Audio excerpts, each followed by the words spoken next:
So ಈಗ ಸಿದ್ದರಾಮಯ್ಯರ ಪರ ಸಿಕ್ಕಂತ ಅತಿ ದೊಡ್ಡ ಗೆಲುವು, ಈ ಬಗ್ಗೆ ಏನ್ ರಿಯಾಕ್ಟ್ ಮಾಡ್ತೀರಿ ಸರ್? ಖಂಡಿತ ಇವತ್ತು ನ್ಯಾಯಾಲಯದ ಮೇಲೆ ಮಾನ್ಯ ಸಿದ್ದರಾಮಯ್ಯ ಅವರು ಮೊದಲಿಂದನೂ ಹೇಳ್ತಾ ಇದ್ರು, ಕಾಂಗ್ರೆಸ್ಗಿರ್ಲಿ ಕಾಂಗ್ರೆಸ್ ಕಾರ್ಯಕರ್ತರಿಗಿರ್ಲಿ ಪ್ರತಿಯೊಬ್ಬರು ನ್ಯಾಯಾಲಯದ ಆದೇಶವನ್ನ ಪಾಲನೆ ಮಾಡಲೇಬೇಕು. ಆ ನಿಟ್ಟಿನಲ್ಲಿ ನ್ಯಾಯಾಂಗದ ಬಗ್ಗೆ ಬಹಳ ಅಪಾರವಾದಂತ ಗೌರವ ನಮ್ಮ ಪಕ್ಷಕ್ಕಿದೆ. ಅದರಲ್ಲೂ ವಿಶೇಷವಾಗಿ ರಾಜ್ಯದ ಮುಖ್ಯಮಂತ್ರಿಗಳಾಗಿ ಅವರು ಕಾನೂನನ್ನ ಅತ್ಯಂತ ಉತ್ತಮವಾಗಿ ಪಾಲನೆ ಮಾಡ್ಕೊಂಡ್ ಬರ್ತಾ ಇದ್ದಾರೆ. ಅದೇ ದುರದೃಷ್ಟ ಏನಂದ್ರೆ ಬಿಜೆಪಿ ಮೇಲೆ ಇರ್ತಕ್ಕಂಥ ಭ್ರಷ್ಟಾಚಾರ ಹಾಗೂ ಜನತಾದಳದ ಮೇಲೆ ಇರ್ತಕ್ಕಂಥ ಅನಾಚಾರ ವ್ಯಭಿಚಾರದ ವಿಷಯಗಳನ್ನ ಇವತ್ತು ಬೇರೆಯವ್ರ ಮೇಲೆ ಒರೆಸ್ಲಿಕ್ಕೋಸ್ಕರ ಮಾಡಿದಂತ ಒಂದು ಕುತಂತ್ರದಲ್ಲಿ ಇವತ್ತು ಮೊದಲನೇದಾಗಿ ಸೋಲಾಗಿದೆ. ಕಳೆದ ವಿಧಾನಸಭೆ ಉಪಚುನಾವಣೆಯಲ್ಲಿ ರಾಜ್ಯದ ಜನತೆ ಅವರಿಗೆ ತಕ್ಕ ಉತ್ತರವನ್ನ ನೀಡಿ 3 ವಿಧಾನಸಭಾ ಉಪಚುನಾವಣೆಯಲ್ಲೂ ಕಾಂಗ್ರೆಸ್ ಪಕ್ಷಕ್ಕೆ ಜಯವನ್ನ ಕೊಟ್ಟಿದ್ರು. ಅವಾಗ್ಲೇ ಇವರು ಎಚ್ಚೆತ್ಕೊಳ್ಬೇಕಾಗಿತ್ತು. ಆದ್ರೆ ಇವತ್ತು ಬೆಂಗಳೂರಿನಿಂದ ಇವತ್ತು ಮೈಸೂರಿವರೆಗೂ ಮೂಡ ಪ್ರಕರಣದಲ್ಲಿ ಇವತ್ತು ಮುಗ್ಧರಾಗಿರ್ತಕ್ಕಂತ ಶ್ರೀಮತಿ ಪಾರ್ವತಿರವರ ಹೆಸರನ್ನ ಎಳೆದು ತಂದು ಇವತ್ತು ತಪ್ಪನ್ನ ಮಾಡಿದರಂತ ಮಾತನ್ನ ಇವತ್ತು ಇಡೀ ಜನ ಹೇಳ್ತಾ ಇದ್ರು. ಅದರಲ್ಲಿ ಇವತ್ತು ವಿಶೇಷವಾಗಿ ಇವತ್ತು ಸರ್ವೋಚ್ಚ ನ್ಯಾಯಾಲಯ ನೀಡಿರ್ತಕ್ಕಂತ ತೀರ್ಪಿಗೆ ಸೂಚನೆಗೆ ಇವತ್ತು ನಾವು ತಲೆ ಬಾಗ್ತೀವಿ. ಏನ್ ಇವತ್ತು ಸರ್ವೋಚ್ಚ ನ್ಯಾಯಾಲಯ ತೀರ್ಪು ಹಾಗೂ ಒಂದು ಮಾಹಿತಿಯನ್ನ ರವಾನೆ ಮಾಡಿದೆ, ಅದರ ಹಿನ್ನೆಲೆಯಲ್ಲಿ ಇವತ್ತು ನಿಜವಾಗಿ ಇವತ್ತು ಸ್ವಾಭಿಮಾನ ಹಾಗೂ ಏನಾದ್ರು ಕಿಂಚಿತ್ತು ನೈತಿಕತೆ ಅನ್ನೋದಿದ್ರೆ ಇವತ್ತು ಬಿಜೆಪಿಯವರು ಜನತಾದಳದವರು ನಿಜವಾಗ್ಲೂ ತಮ್ಮ ಸ್ಥಾನಗಳಿಗೆ ನೈತಿಕವಾಗಿ ಕ್ಷಮೆ ಕೋರ್ಬೇಕು ಹಾಗೂ ನೈತಿಕ ಹೊಣೆ ಇವತ್ತು ರಾಜೀನಾಮೆ ಕೊಡ್ಬೇಕು. ಯಾವುದೋ ಬೇಡವಾಗಿಲ್ದಿರ್ತಕ್ಕಂಥ ಪ್ರಕರಣನ ಎಳೆದು ತಂದು ಇವತ್ತು ಹಣ ಕೊಟ್ಟು ಖರೀದಿ ಮಾಡಿರ್ತಕ್ಕಂಥ ಭೂಮಿಯಲ್ಲಿ ಭ್ರಷ್ಟಾಚಾರ ನಡೆದಿದೆ ಅನ್ನತಕ್ಕಂಥ ಮಾತನ್ನ ಹೇಳಿದ್ರೆ, ಇವತ್ತು ಬಿಜೆಪಿಯವರು ಮನೆಯಲ್ಲಿ ಇವತ್ತು ಅಕ್ರಮವಾಗಿ ಹಣ ಸಂಪಾದನೆ ಮಡಗಿರ್ತಕ್ಕಂಥದ್ನ ಹಣ ಎಣಿಕೆ ಮಾಡಕ್ಕೆ ಯಂತ್ರ ಮಡಗಿದ್ರೆ ಅದ್ರ ಮೇಲೆ ಕ್ರಮ ತಗೊಳ್ಳಿಲ್ಲ. ಇವತ್ತು ಬಿಜೆಪಿಯ ವಿಜೇಂದ್ರನ ಮೇಲೆ ಇವತ್ತು ಬಸವನಗೌಡ ಪಾಟೀಲ್ ಯತ್ನಾಳ್ ನೇರವಾಗಿ ಸಾವಿರಾರು ಕೋಟಿ ರೂಪಾಯಿ ಆರೋಪ ಮಾಡ್ತಾರೆ, ಅದ್ರ ಬಗ್ಗೆ ಇದ್ ಮಾಡಿಲ್ಲ.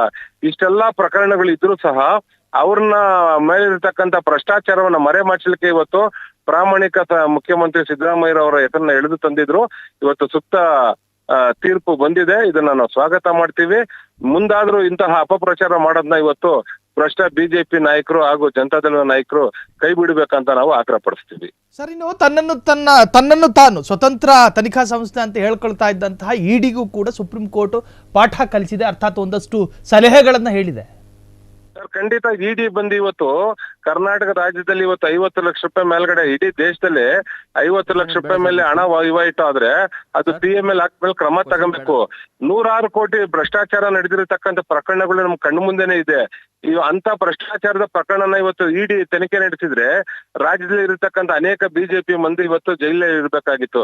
ಇವತ್ತು ಬಿಜೆಪಿ ಅವ್ರು ಮಾಡಿರ್ತಕ್ಕಂಥ ಭ್ರಷ್ಟಾಚಾರದ ಬಗ್ಗೆ ತನಿಖೆ ನಡೆಸಿದ್ರೆ ಆದಾಯ ತೆರಿಗೆ ಇರ್ಬೋದು, CBI ಇರ್ಬೋದು, ಇಡಿ ಇಲಾಖೆ ಇರ್ಬೋದು, ಬಿಜೆಪಿಯ ಪ್ರತಿಯೊಬ್ಬ ನಾಯಕರು ಮಂತ್ರಿಗಳು ಸಹ ಜೈಲ್ಗೆ ಹೋಗ್ಬೇಕಾಗಿತ್ತು. ಯಾಕೆ ಅವ್ರ ಮೇಲೆ ಕ್ರಮ ತಗೊಳ್ಳಿಲ್ಲ ಅಂತ ಇವತ್ತು ಇಡಿ ಮುಂದೆ ಅನೇಕ ಬಾರಿ ನಾವು ಪ್ರತಿಭಟನೆ ಮಾಡ್ಲಿಕ್ಕೂ ಸಹ ಮುಂದಾಗಿದ್ದೀವಿ.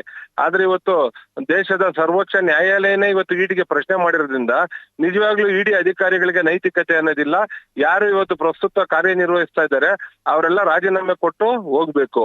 ಇಡಿ ಅನ್ನತಕ್ಕಂತ ಒಂದು ಸಂಸ್ಥೆ ಇವತ್ತು ಏನು ದೇಶದಲ್ಲಿ ಭ್ರಷ್ಟಾಚಾರ ನಡೀತಾ ಇದೆ, ಭ್ರಷ್ಟಾಚಾರದ ತಡೆಗಟ್ಟತಕ್ಕಂತ ನಿಟ್ಟಿನಲ್ಲಿ ಕ್ರಮ ಕೈಗೊಳ್ಬೇಕೇ ಹೊರತು ಪ್ರಾಮಾಣಿಕವಾಗಿ ಭ್ರಷ್ಟಾಚಾರದ ವಿರುದ್ಧ ಹೋರಾಟ ಮಾಡತಕ್ಕಂತ ವ್ಯಕ್ತಿಗಳನ್ನ ಇವತ್ತು ರಾಹುಲ್ ಗಾಂಧಿ ರವರು ಹೇಳಿದ್ದಾರೆ, ನಮ್ಮ ಖರ್ಗೆ ಸಾಹೇಬ್ರು. ಅದರಲ್ಲೂ ವಿಶೇಷವಾಗಿ ಇಡಿ ರಾಜ್ಯದಲ್ಲಿ DK ಶಿವಕುಮಾರ್ ಅವ್ರ ವಿರುದ್ಧ ಯಾವ್ಯಾವ ರೀತಿ ಕುತಂತ್ರ ಮಾಡ್ತು, ನ್ಯಾಯಾಲಯ ಯಾವ ತೀರ್ಮಾನ ಕೊಟ್ಟಿದೆ ಅನ್ನತಕ್ಕಂಥ ಮಾತು ಗೊತ್ತಿದೆ.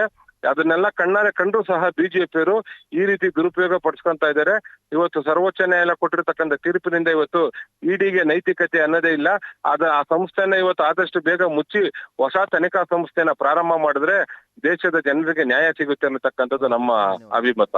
ಥ್ಯಾಂಕ್ ಯು ಮನೋಹರ್, ಇಷ್ಟೊತ್ತು ಫ್ರೀಡಮ್ ಟಿವಿ ಜೊತೆ ಮಾತನಾಡಿದ್ದಕ್ಕೆ. ಕ್ಷಣ ಕ್ಷಣದ ಸುದ್ದಿಗಳಿಗಾಗಿ ಫ್ರೀಡಮ್ ಟಿವಿ ಸಬ್ಸ್ಕ್ರೈಬ್ ಮಾಡಿ, ಲೈಕ್ ಮಾಡಿ ಹಾಗೂ ಫಾಲೋ ಮಾಡಿ. ಹೊಸ ಸುದ್ದಿಗಳ ನೋಟಿಫಿಕೇಶನ್ಗಾಗಿ ಬೆಲ್ ಐಕಾನ್ ಮೇಲೆ ಕ್ಲಿಕ್ ಮಾಡಿ.